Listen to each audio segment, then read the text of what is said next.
আমরা আখিরি নবীর উম্মত পালন করব সুন্নাত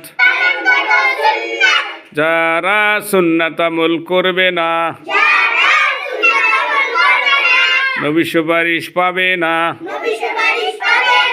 মাছ খাইতে কাটা লাগে সুন্নাত আমল কষ্ট লাগে মাছ খাইতে কাটা লাগে খাওয়ার পরে মজা লাগে